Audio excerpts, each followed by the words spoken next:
എല്ലാ പ്രതികൂലങ്ങളും മാറും, ശുഭദിനമാഗതമാകും. കർത്തൃനാമം വാഴ്ത്തപ്പെടട്ടെ. ഏവർക്കും ക്രിസ്തുവിൽ സ്നേഹ വന്ദനം. കഴിഞ്ഞ ദിവസങ്ങളിൽ ദൈവത്തിങ്കൽ നിന്ന് നമുക്ക് അനുഗ്രഹം പ്രാപിക്കുന്നതിന് തടസ്സമായിരിക്കുന്ന ചില കാര്യങ്ങളെക്കുറിച്ച് ചിന്തിച്ചു. അലസത, അത് ഉണ്ടാക്കുന്നതായ തടസ്സം, വീണ്ടും അഭക്തി ഉണ്ടാക്കുന്നതായ തടസ്സം ഇത്യാദി കാര്യങ്ങളെക്കുറിച്ച് നാം ചിന്തിപ്പാനിടയായി. വിശുദ്ധ ലൂക്കോസിന്റെ സുവിശേഷം 15-ാം അധ്യായത്തിന്റെ 11 മുതൽ നാം കാണുന്നത് രണ്ടും മക്കളെ കുറിച്ച് അവിടെ കാണുവാൻ കഴിയുന്നുണ്ട്. അതിൽ ഇളയവൻ അപ്പന്റെ ഭവനത്തിൽ നിന്ന് ഇറങ്ങിപ്പോവുകയും വളരെയധികം താൻ അനുസരണക്കേട് കാണിക്കുകയും പിന്നത്തേതിൽ വളരെ അനുതാപത്തോടും വിനയത്തോടും താഴ്മയോടും കൂടെ മടങ്ങി വരികയും ചെയ്യുന്നതാണ് അവിടെ നമുക്ക് കാണുവാൻ കഴിയുന്നത്.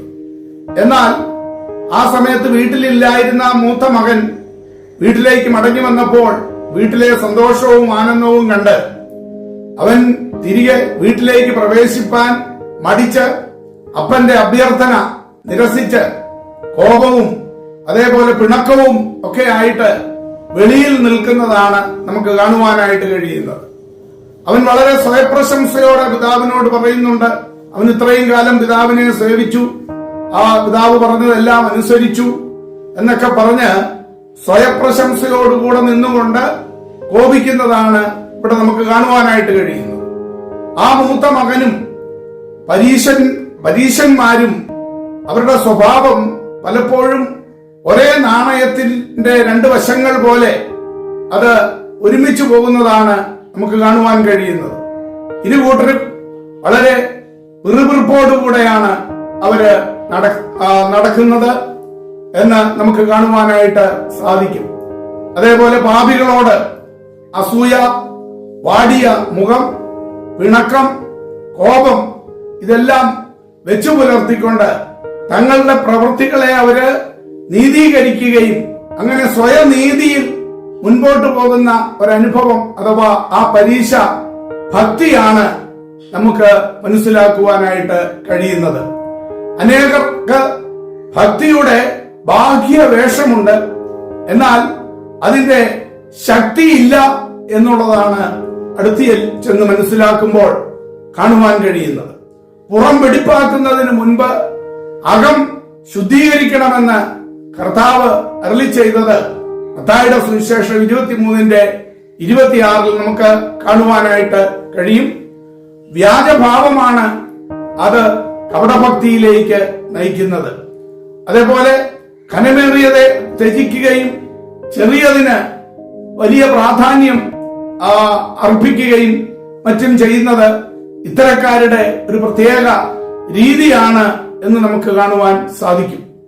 അതേ പ്രിയമുള്ളവരെ, യഥാർത്ഥമായിട്ട് നമ്മുടെ സ്വർഗീയ പിതാവ് അരുളി ചെയ്യുന്ന ആ കൽപ്പനകൾ നീതിയോടെ നമുക്ക് നിവർത്തിക്കുവാനായിട്ട് കഴിയുന്നില്ല എങ്കിൽ, അല്ലെങ്കിൽ മറ്റുള്ളവരോട് അസൂയയും കോപവും പടലപ്പിണക്കവും ഇതെല്ലാം വെച്ചാണ് മുൻപോട്ട് പോകുന്നത് എങ്കിൽ ഈ മൂത്തമകനെ പോലെ, അതല്ല ആ പരീശന്മാരെ പോലെ അതിൽ കവിഞ്ഞ് ദൈവമുമ്പിൽ നമുക്ക് യാതൊന്നുമില്ല എന്ന് മനസ്സിലാക്കിക്കൊണ്ട് യഥാർത്ഥമായിട്ട് അങ്ങനെയുള്ളതായ കപടഭക്തി മാറ്റിക്കളഞ്ഞുകൊണ്ട് യഥാർത്ഥ വിശ്വാസത്തിൽ അധിഷ്ഠിതമായിട്ട് മുൻപോട്ട് പോകേണ്ടതാണ് ക്രിസ്തീയ ജീവിതത്തിന്റെ ദൗത്യമെന്ന് മനസ്സിലാക്കി നമുക്ക് ജീവിപ്പാനിടയായി തീരട്ടെ.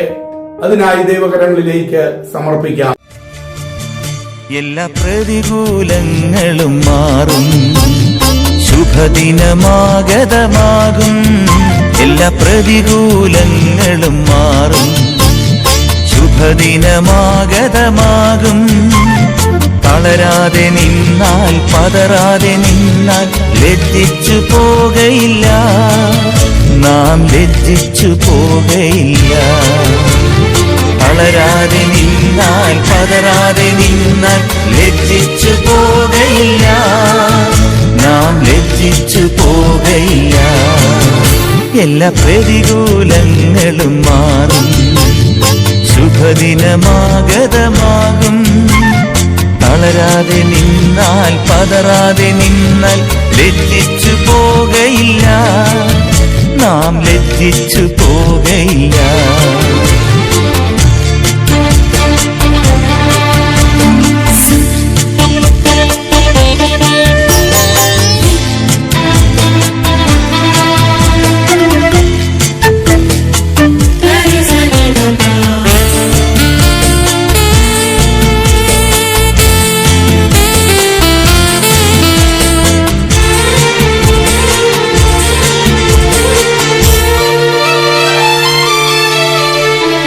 ഒന്നുമില്ലായ്മയിലും എല്ലാമുള്ളവനെ പോൽ, ഒന്നുമില്ലായ്മയിലും എല്ലാമുള്ളവനെ പോൽ എന്നെ നടത്തുന്നവൻ, എന്നുമെന്നും കൂടെയുള്ളവൻ.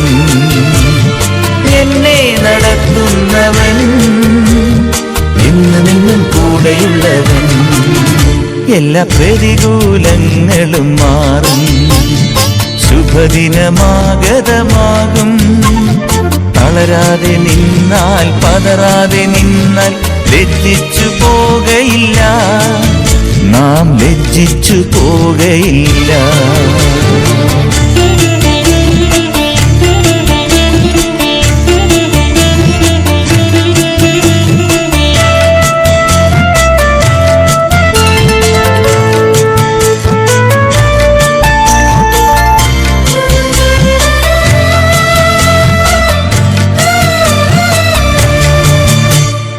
ആരുമില്ലാതേകനാകുമ്പോ കൂടെയുണ്ടെന്നരുളിയവൻ, ആരുമില്ലാതേകനാകുമ്പോ കൂടെയുണ്ടെന്നരുളിയവൻ.